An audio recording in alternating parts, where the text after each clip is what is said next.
Hello friends, welcome to Glyph Study. आज हम लोग एक और लेटर प्रैक्टिस करेंगे और ये भी एक नया लेटर होगा। तो चलिए समझते हैं कि आज का टॉपिक क्या है।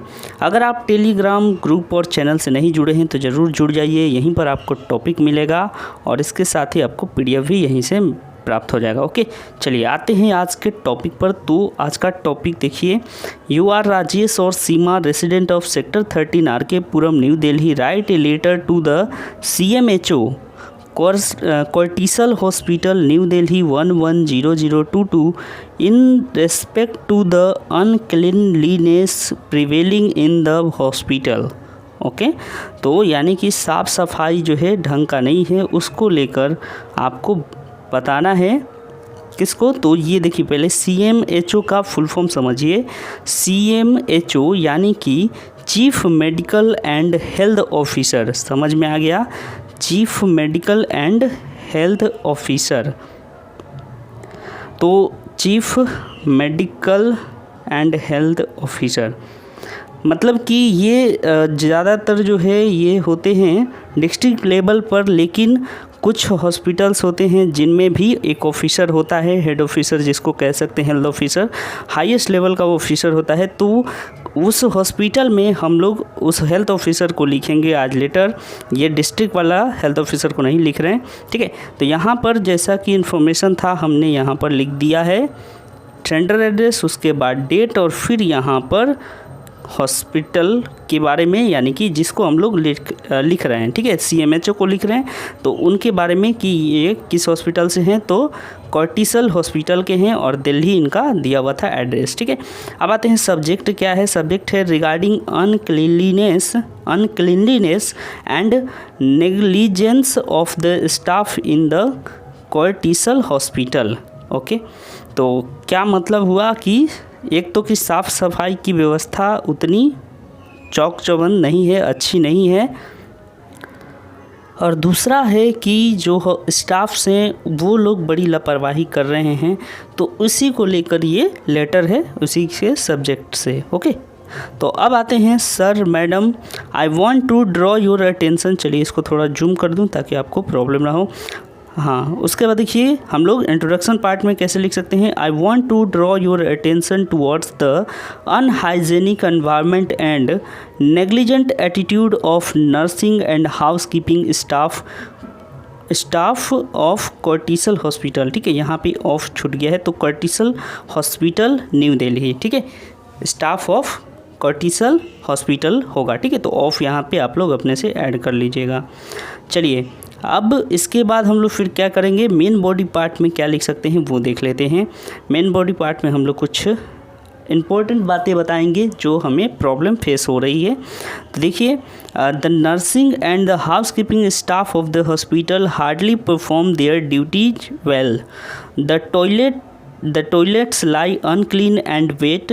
One can always experience the foul smell in the restrooms.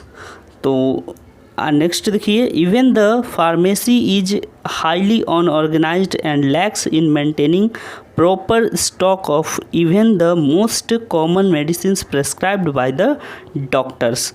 तो यहाँ बॉडी पार्ट में क्या क्या लिखा हुआ है अगर आप समझ गए तो अच्छा है, नहीं तो फिर समझा देता हूँ। देखिए, नर्सिंग और जो हाउस कीपिंग स्टाफ है वो हॉस्पिटल में जो है अपना ड्यूटी ठीक से नहीं कर रहे हैं। टॉयलेट जो है यहाँ का हमेशा गंदा रहता है और हमेशा ये अनक्लीन रहता है, साफ़ सुथरा नहीं रहता है। वेट यानी क्या होता है, भीगा होना, तो इसमें ये हमेशा अनक्लीन रहेगा और भीगा भीगा रहेगा, यानी कि कोई भी स्लिप कर सकता है, उस तरीके से ड्राई नहीं रहता है। One can always experience the fall smell, यानी कि बदबू जो होती है उसका हमेशा एहसास होते रहता है रेस्ट रूम में, ठीक है। तो जहाँ पे पेशेंट रेस्ट करते हैं वहाँ पर भी ये बदबू आता है। Even the pharmacy is highly unorganised. Pharmacy यानी कि दवा की जो दुकान है, दवा का जहाँ पे मिलता है, जो रूम है दवा का रूम, वहाँ पे सारी मेडिसिन जो है अनऑर्गेनाइज यानी कि इधर की उधर बिखरी पड़ी हैं। Lack in maintaining proper stock of even the most common medicine prescribe by doctor, यानी कि डॉक्टर जो है जो दवा कॉमन है और वो प्रिस्क्राइब कर दे रहे हैं वो भी ढंग से नहीं मिल पा रहा है, क्योंकि स्टॉक्स जो है प्रॉपरली मेंटेन नहीं किया जा रहा है, इधर से उधर बिखरा हुआ है सब चीज़। तो ये हमने कंप्लेंट कर दिया। उसके बाद यहाँ पे हम लोग कंक्लूजन पार्ट लिख देंगे। कंक्लूजन में क्या लिखेंगे तो देखिए, I request you to please take immediate steps to improve the indifferent attitude of the hospital staff for the betterment of the patients and their attendants.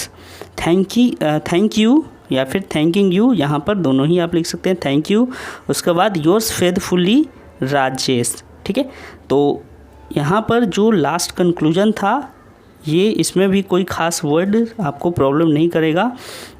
तो यहाँ पे वही है कि जितना जल्दी हो सके आप कुछ स्टेप्स लीजिए ताकि इम्प्रूव हो सके उनका, हॉस्पिटल के जो स्टाफ है उनका बिहेवियर में कुछ चेंज आए, और उसके बाद betterment of the patient and their attendants, यानी जो पेशेंट है उनका कुछ भला हो सके और उनके संग जो आते हैं उनके घर वाले उनका भी सही से उनके संग बिहेव करें। तो इस सब का बातों का ध्यान रखना, इसके लिए कुछ आप स्टेप लीजिए।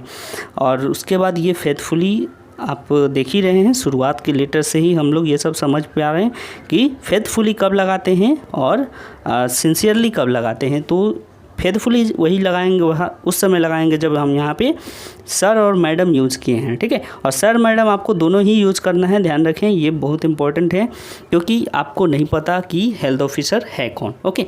तो इसलिए ये दोनों ही यूज़ करना है। और जब केवल सर एंड मैडम में आप यूज़ करें तो फेथफुली लगाएंगे। अगर इसके संग आप डियर जोड़ दे रहे हैं तो फिर क्या करेंगे, तब फिर आपको यहाँ पर यूज करना होगा सिंसियरली, ओके। चलिए, तो इतना था आज का लेटर। कैसा लगा आपको ज़रूर अपना फीडबैक दीजिएगा, और किस तरह का इम्प्रूवमेंट चाहिए वो भी आप बता सकते हैं।